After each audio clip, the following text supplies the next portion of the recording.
ஸ்ரீ குருப்யோ நமஹ. ஹரிஹி ஓம். ஜெய் புவனேஸ்வரி.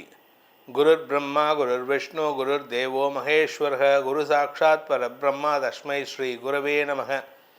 அனைத்து டிவோட்டி நேஷன் நேயர்களுக்கும் உங்கள் வேத ஜோதிடர் பிரகாஷ் நரசிம்மனின் அன்பான வணக்கங்கள்.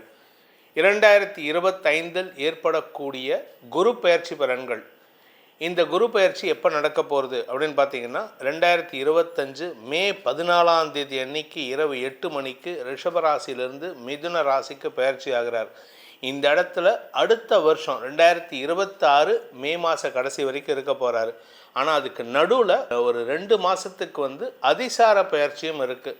அதிசாரம்னா என்ன, வக்ரம்னா என்ன? ஏன்னா முதல்ல அதிசாரமாக போவார், அப்புறமா வக்ரகதியில் பின்னோக்கி வருவார், மறுபடியும் மிதுன ராசிக்குள்ளே வருவார். இந்த அதிசார பயிற்சியும் வக்ர பயிற்சியும் உண்மையான நிகழ்வுகளா அப்படின்னு கேட்டால் கிடையாது. அதிசார பயிற்சி அப்படிங்கிறதும் சரி, வக்ர பயிற்சியும் அப்படிங்கிறதும் சரி, இல்யூஷன். இப்போ நீங்கள் ஒரு ட்ரெயினில் போயிட்டுருக்கீங்க. ஒரு ட்ரெயினில் போகும்போது ட்ரெயின் ஃபாஸ்ட்டாக போயிட்டுருக்கு. இந்த பக்கத்தில் இருக்கக்கூடிய ட்ராக்குக்கு ஒட்டி இருக்கக்கூடிய மலைகள் வீடுகள்லாம் பின்னோக்கி நகர்ற மாதிரி இருக்கும். அதாவது பின்னாடி ஃபாஸ்ட்டாக போகிற மாதிரி இருக்கும். இல்லை ஒரு ட்ரெயினில் போயின்னு இருக்கும்போது இன்னொரு ட்ரெயின் நீங்கள் கிராஸ் பண்ணுறீங்கன்னா அந்த ட்ரெயின் இப்படி பின்னாடி போகும், நம்ம ஃபாஸ்ட்டாக போகிற மாதிரி இருக்கும். அது ஒரு இல்யூஷன். அந்த ட்ரெயினும் ஃபாஸ்ட்டாக தான் வந்துட்டுருக்கு. அதை விட ஃபாஸ்ட்டாக நம்ம போகிறதுனால, ரிலேட்டிவாக நம்ம ஃபாஸ்ட்டாக போகிறதுனால நம்ம முன்னாடி போகிற மாதிரி தெரியும். இந்த கான்செப்ட் தான் இந்த குரு அதிசாரமும் வக்கரமும். இந்த குரு அதிசார பயிற்சி ஏற்படும் பொழுது நம்ம பூமியிலேருந்து பார்க்கும்பொழுது குரு மிதுன ராசியிலேருந்து கடக ராசிக்கு ஃபாஸ்ட்டாக போகிற மாதிரி ஒரு மூமெண்ட் இல்யூஷன் தான். அதுக்கப்புறமா வக்கரகதி அடையும் பொழுது வக்கரகதியில் பின்னோக்கி நகர்றதுங்கிறது சூரியனை பொறுத்து. இது ரெண்டுமே சூரியனை பேஸ் பண்ணி தான். சூரியனை கருத்தில் கொண்டு குரு இருக்கிற இடத்துலேருந்து 5ஆம் இடம், 6ஆம் இடம், 7ஆம் இடம், 8ஆம் இடம், 9ஆம் இடம் ஆகிய இடங்களில் சூரியன் ட்ராவல் பண்ணும்போது இந்த குரு பார்க்குறதுக்கு பின்னோக்கி நகர மாதிரி இருக்கும். அதனால் வக்ர பயிற்சின்னு பேர். இந்த வக்ர பயிற்சி பலன்கள்னு இது ஒரே ராசிக்குள்ளே இருந்தால் வக்ர பலன்கள், ஒரே ராசியிலேருந்து அடுத்த ராசிக்கு பின்னோக்கி நகரும் பொழுது வக்ர பயிற்சி பலன்கள். இது ரெண்டும் எப்போ நடக்க போகிறது அப்படின்னு பார்த்தீங்கன்னா 2025 மே 14 ராத்திரி 8 மணிக்கு ரிஷபராசியிலிருந்து மிதுன ராசிக்கு பயிற்சி ஆகின்ற குரு பகவான் மே மாதம் 14 அக்டோபர் மாதம் 18 2025 அக்டோபர் 18 வரைக்கும் மிதுன ராசியில் இருப்பார். அக்டோபர் 18 அன்னைக்கு கடக ராசிக்கு அதிசார பயிற்சியாக போகிறார். அதிசாரம்னா முன்னோக்கி நகருது, ஃபாஸ்ட், ரிலேட்டிவ்லி ஃபாஸ்ட் மோஷன். அது கடக ராசியில் போக போகிறாரு. அந்த இடத்துல தன்னுடைய உச்சஸ்தானத்தை அடைவதன் மூலமாக நற்பலன்களை அதிகப்படியாக வாரி வழங்குவார். அங்கே எத்தனை நாள் இருப்பார்னா, அக்டோபர் 18 மதியம் 2 மணி 5 நிமிடத்திலிருந்து நவம்பர் மாதம் 11 இரவு 9 மணி 30 நிமிடம் வரை கடகராசியில் இருப்பார். அதுக்கப்புறமா வக்ரகதியில் பின்னோக்கி நகர்ந்து நவம்பர் மாதம் 11 டிசம்பர் 5 வரைக்கும் கடகராசியில் இருப்பார். டிசம்பர் 5 2025 மிதுன ராசிக்குள்ளே மீண்டும் வக்ரகதியில், அதாவது இங்கே போயிட்டு வக்ரத்தில் பின்னோக்கி நகர்ந்து அதுக்கப்புறமா மிதுன ராசிக்குள்ளே வக்ரகதியில் பின்னோக்கி பயிற்சி ஆகிறார். இதுதான் வக்ர பயிற்சி. இந்த வக்ர பலன்கள் பிட்வீன் நவம்பர் மாதம் 11 டிசம்பர் 5 வரைக்கும் ஒரு பலன் இருக்கும். டிசம்பர் 5 ஜனவரி கடைசி வரைக்கும் மிதுன ராசிலேயே வக்கரமாக இருக்கிறதுனால அதற்கு ஒரு விதமான பலன்கள் இருக்கும். இதுக்கெல்லாம் தனியாக வீடியோஸ் நம்ம போட போகிறோம், பார்த்துக்கோங்க. இந்த காலகட்டத்தில் ஒவ்வொரு ராசிக்கும் சில மாறுதலான பலன்களை தரக்கூடிய வகையில் இருப்பார். இந்த ஜனவரி மாதம் வக்கரகதி நிவர்த்தி அடையும் பொழுது 2026 அதுலேருந்து மே மாத கடைசி 2026 வரைக்கும் நேர்கதியில் ட்ராவல் பண்ணிவிட்டு அதுக்கப்புறமா கடகராசிக்குள்ளே உச்ச பலத்தை அடைவார். அதுக்கும் நம்ம வீடியோ போட போகிறோம். இந்த காலகட்டத்தில், அதாவது புனர்பூசம் நட்சத்திரம் 4ஆம் பாதத்தில் கடகராசிலேருந்து வக்ரகதியில் பின்னோக்கி நகர்ந்து டிசம்பர் 5 மிதுன ராசிக்குள்ளே வர வரைக்கும் வக்கர காலத்துலேயும் சரி, இந்த மிதுன ராசியிலே இருக்கிற காலத்துலேயும் சரி, உங்களுக்கு அனைத்து ராசி நண்பர்களுக்கும் நற்பலன்களை வாரி வழங்குவார் பேஸ்ட் ஆன் யுவர் ஜனன கால ஜாதகம். ஏன் இதை நான் ரெஃபர் பண்ணுறேன் அப்படின்னா, உங்கள் ஜாதகத்தில் குரு வக்கரமாக இருந்தால் இந்த கோச்சாரத்தில் குரு வக்கர காலம் அமோகமான பலன்களாக இருக்கும். உங்கள் ஜாதகத்தில் குரு நேர்கதியில் போயிட்டுருக்காரு, வக்கரம் இல்லை அப்படின்னா இங்கே வக்கர காலம் சங்கடத்தை கொடுக்கும். இதுதான் டிஃப்ரென்ஸ். இப்போ நடக்கக்கூடிய குரு பயிற்சி எப்படிப்பட்ட பலன்கள் 12 ராசிக்கும் கொடுக்க போகிறது அப்படிங்கிறத பார்க்க போகிறோம். இதில் ஒரு நல்ல விஷயத்தை ஆரம்பத்திலே சொல்லிடுறேன். இந்த 12 ராசிக்குமே இன்க்ளூசிவ் ஆஃப் கன்னி, கும்பம், மீனம் இருக்கிறதுலே இப்போ கஷ்டப்படுற ராசிகள் இந்த 3 ராசி தான் மெயின். சிம்மத்தையும் சேர்த்துக்கணும். சிம்மம், கன்னி, கும்பம், மீனம் இந்த 4 ராசிகள் தான் ரொம்ப கஷ்டமான ராசிகள், கஷ்டப்படுற ராசிகள். இவாளுக்கே கூட இந்த குரு பயிற்சி அமோகமான பலன்களை ஏற்படுத்தும். அபவ் 75%. அப்படின்னா ரிஷபராசிக்கோ இல்லை விருச்சிக ராசிக்கோ இல்லை கடகராசிக்கெல்லாம் எப்பேற்பட்ட யோகத்தை தரும்னு பார்த்துக்கோங்க. இந்த குரு பயிற்சி ராசி பலன்கள் அனைத்திலும் எல்லா ராசிக்காரர்களுக்குமே அமோகமான பலன்கள் இருக்குது. இந்த காலகட்டத்தில் நீங்கள் எடுக்கக்கூடிய முயற்சிகள் குருவின் அருளால், ஏன்னா குரு நல்ல இடத்துக்கு வரப்போகிறார், தன்னுடைய உச்சஸ்தானத்துக்கு வரப்போகிறார்.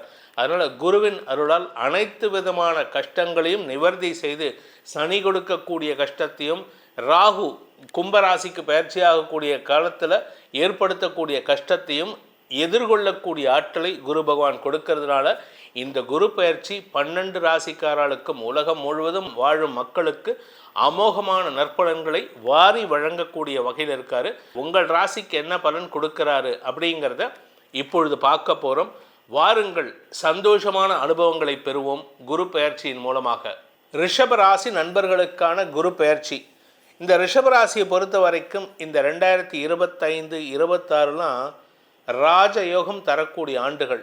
சாதாரண விஷயம் கிடையாது. ரிஷபராசியில் இருக்கக்கூடிய குரு பகவான் 2ஆம் இடத்துக்கு ட்ராவல் பண்ண போகிறாரு, பயிற்சி ஆகிறாரு.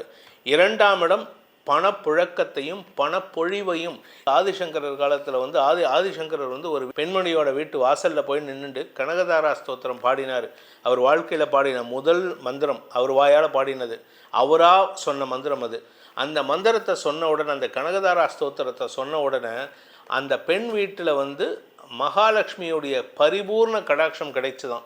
நெல்லிக்கனி, தங்க நெல்லிக்கனிகள் மழையாக கொட்டித்து அப்படின்னு சொல்லுவாள். இது எந்த அளவுக்கு உண்மைன்னு தெரியாமல் அந்த வீடு இன்னும் இருக்குது. காலடி போனா போய் பார்த்துட்டு வாங்கோ.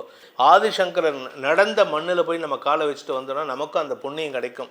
அட்லீஸ்ட் நமக்கு ஆதிசங்கர் அளவுக்கு அறிவு வராட்டினாலும் அந்த காலடி வீட்டில் வந்த மாதிரி நம்ம வீட்டில் ஒரு மழை வேண்டாம், ஒரு 10 நெல்லிக்கனி வந்தாலே போதும், தங்க நெல்லிக்கனிகள். அப்பேற்பட்ட யோகம் மீண்டும் இந்த ரிஷபராசிக்கு வரக்கூடிய வகையில் இருக்குது. என்ன சார் சொல்கிறீங்க, நீங்கள் எல்லாம் ரொம்ப ஓவராக கதை விடுறீங்க சார் அப்படின்னா, உண்மை இது நடந்துட்டுருக்கு. இப்போவே சில பேர்த்துக்கு அதனுடைய பலன் தெரிய ஆரம்பிச்சிருக்கு. நீங்கள் கேட்கலாம், சார் மே மாதம் நடக்க போகிறது, இப்போ குரு பயிற்சி 3 மாதங்களுக்கு முன்னாடியிலேருந்தே நல்ல பலன்களை கொடுக்க ஆரம்பிச்சிடுவார். சனி பயிற்சி 6 மாதங்களுக்கு முன்னாடியிலேருந்தே நல்ல பலனை கொடுக்க ஆரம்பிச்சிடுவார். இப்போ ரிஷபராசியை பொறுத்த வரைக்கும் பணப்புகழ் வளர்ச்சி, செல்வாக்கு அதிகரித்தல், எதிரிகள் மறைவார்கள், எதிரிகளே இருக்க மாட்டாங்க. உங்கள் வீட்டில் உங்கள் வாழ்க்கை துணை, உங்களுடைய உடன் பிறந்தவர்கள், இவர்களால் ஏற்பட்ட மன உளைச்சல்கள் விலகும். இதெல்லாம் உங்கள் வாழ்க்கையிலேருந்து கொஞ்சம் தள்ளி இருப்பாங்க. இவர்களால் உங்களுக்கு ஏற்பட்ட சங்கடங்கள்லாம் இனிமேல் உங்ககிட்ட வராது, அண்டாது. இதுதான் உங்களுக்கு மெயினே ப்ளஸ் பாயிண்ட்டு. அதே சமயம் பார்த்திங்கன்னா 2ஆம் இடத்துக்கு குரு வரதுனால, குரு 2ஆம் இடம் அப்படிங்கிறது குடும்பஸ்தானம். குடும்பஸ்தானம் வலுப்பெறும். குடும்பத்தில் சுப நிகழ்வுகள் பற்றிய பேச்சுவார்த்தைகள், குடும்பத்தில் குழப்பம் இருந்ததுன்னா அந்த குழப்பங்கள் மறைவது, எதிரிகள் மறைவார்கள். 8ஆம் இடத்தை குரு பார்க்க போகிறாரு. தொழில் விருத்தி ஏற்படும். நீங்கள் ஏதாவது பிஸ்னஸ் பண்ணுறவராக இருந்தால், இல்லை பிஸ்னஸ் ஸ்டார்ட் பண்ணணும்னு நினைக்கிறவராக இருந்தால் இப்பொழுது சாதகமான நேரம். தொழில் விருத்தி ஏற்படும். தொழிலை துவக்குவதற்குண்டான பண முதலீடுகள் கிடைக்கக்கூடிய வாய்ப்புகள் ஏற்படும். இவருடைய பார்வை உங்களுடைய 11ஆம் இடத்துக்கு, 11ஆம் இடத்துல இருக்க சனிக்கு கிடைக்கும். பொதுவாக 11ஆம் இடத்துக்கு சனி வந்தாலே நல்லது மட்டும்தான் பண்ணுவார், கெடுதல் பண்ண மாட்டார். சில சங்கடங்களை கொடுப்பாரு, மறைமுக சங்கடங்களை தான், டைரெக்டாக கொடுக்க மாட்டார். வியாபாரத்தை பெரிதுபடுத்தி கொடுப்பாரு. இதில் 10ஆவதுக்கு குரு பார்வை. சனி பார்வையில் குரு வந்தால் குரு கெட்டு போவார். ஒரு பூர்ண சுபரின் பார்வையில் சனி வந்துட்டா அந்த சனியும் நல்லது பண்ணும். ஏற்கனவே அவர் நல்லது தான் பண்ணுறார் ரிஷபராசிக்கு. ஸோ இந்த ரிஷபராசியை பொறுத்த வரைக்கும் ஏற்றங்கள் நிறைந்த ஆண்டுகளாக இருக்கும். படிக்கின்ற குழந்தைகளுக்கு மேல் படிப்புக்காக ஃபாரின் போகிறது, இல்லை மேல் படிப்புக்காக போனவங்க ஃபாரினில் படிப்பு முடிச்சுட்டு வேலை கிடச்சி மீண்டும் தாயகம் திரும்புறது. அதே சமயம் வியாபாரத்தில் முன்னேற்றம் ஏற்படுது. வியாபாரத்தில் பெரிய மனிதர்களின் பங்குதாரர்களாக வரக்கூடிய வகையில் இருக்குது. இப்படி ஏகப்பட்ட நல்ல விஷயங்கள் நடக்கும். 8, 10, 11 உங்களுடைய ராசிக்கு 6, 8, 10 ஆகிய இடங்களை பார்ப்பதன் மூலமாக கடன் ஜாஸ்தி ஆகும்னு சொல்லுவாங்க சில பேர். ஆனால் கடன் ஜாஸ்தி ஆனாலும் உங்களுடைய வசதி வாய்ப்புகளை பெருக்குவதற்கும் வியாபாரத்தை பெருக்குவதற்கும் தான் இருக்குமே தவிர, 11ஆம் வீட்டதிபதி உங்களுடைய ராசிக்கு 2ஆம் இடத்துக்கும் 3ஆம் இடத்துக்கும் பயிற்சி ஆகிறதுனால உங்களுக்கு வாழ்க்கையில் கிடைக்க வேண்டிய அனைத்து யோகத்தையும் அனைத்து வெற்றிகளையும் கொண்டு வரக்கூடிய யோகமான காலகட்டமாக இந்த குரு பயிற்சி இருக்கும். ஆக்சுவலி இதில் உங்களுக்கு எதுவுமே சொல்கிறதுக்கு இல்லை. எல்லாமே வெற்றி சாதகம் சாதகம் வெற்றி சாதகம்னு சொல்லிகிட்டே இருக்கணும். ஆனால் அதெல்லாம் சொல்லிட்டு இருந்தால் போர் அடிச்சிடும். அதனால் உங்களை பொறுத்த வரைக்கும் எதிரிகள் மறைவதே ஒரு பெரிய வெற்றி தான். பணம் புகழ் சேர்க்கை ஏற்படும், வியாபார வளர்ச்சி ஏற்படும், உங்களுடைய ஸ்டேட்டஸ் உயரும். உங்களுக்கு உண்டான பரிகாரம்னு பார்த்தீங்கன்னா ஹயக்ரீவர் வழிபாடு செய்ய வேண்டும். ஏன்னா சரஸ்வதி தேவிக்கு உபதேசம் செய்தவர் ஹயக்ரீவர். அவரை வழிபடுவதன் மூலமாக உங்களுக்கு நல்லுபதேசங்கள் கிடைக்கும். உங்களுடைய மனசில் நிலைத்தன்மை ஏற்படும். ஆட மாட்டீங்க, தலகணம் முடித்து ஆட மாட்டீங்க. இதை தவிர உங்களுடைய குலதெய்வ வழிபாடு செய்வதன் மூலமாக உங்களுக்கு மன நிம்மதி மட்டுமல்லாமல் உங்களுடைய தரம் ஸ்டாண்டர்ட் ஆகும். உங்களுடைய தரத்தை உயர்த்தி காட்டுவீங்க. இதனால் உங்களுக்கு மரியாதை கிடைக்கும். உங்களுக்கு சொல்லப்பட்டுள்ள குரு பயிற்சி பலன்கள் உங்களுக்கு சாதகமான பலன்களை ஏற்படுத்தும் என்பது என்னுடைய நம்பிக்கை. இதை தவிர இந்த குரு பயிற்சி பலன்கள் உங்களுக்கு சாதகமாகவோ பாதகமாகவோ நடந்திட உங்களுடைய தனிப்பட்ட ஜாதக பலன்கள் துணை நிற்க வேண்டும். தனிப்பட்ட ஜாதகம், ஜனனகால ஜாதகம் மற்றும் தசாபக்திகள் துணை நிற்க வேண்டும். மேலும் உங்களுடைய தனிப்பட்ட ஜாதகத்துக்கு இந்த குரு பயிற்சினால் மட்டுமல்லாமல் ராகுகேது பயிற்சியினாலும் சனி பயிற்சியினாலும் ஏற்படக்கூடிய சாதக பாதகங்களை அலசி ஆராய்ந்து தெரிந்து கொள்ள வேண்டும் என நினைப்பவர்கள் கீழே கொடுக்கப்பட்டுள்ள நமது தொலைபேசி எண்களில் தொடர்பு கொண்டு பேசி நேரிலோ அல்லது வாட்ஸ்அப் மூலமாகவோ பலன்களை பெற்றுக்கொள்ளலாம். இதற்கு தனி சார்ஜஸ் உண்டு. இதன் மூலமாக உங்கள் அனைவருக்கும் அனைத்து விதமான யோகங்களையும் குரு பகவான் கொடுத்திட வேண்டும் என்பதை நமது பிரார்த்தனையாக சமர்ப்பித்து உங்கள் அனைவருக்கும் நல்வாழ்த்துக்களை தெரிவித்துக் கொண்டு உங்களிடமிருந்து விடைபெறுவது உங்கள் வேத ஜோதிடர் பிரகாஷ் நரசிம்மனின் அன்பான வணக்கங்களுடன். நன்றி, வணக்கம்.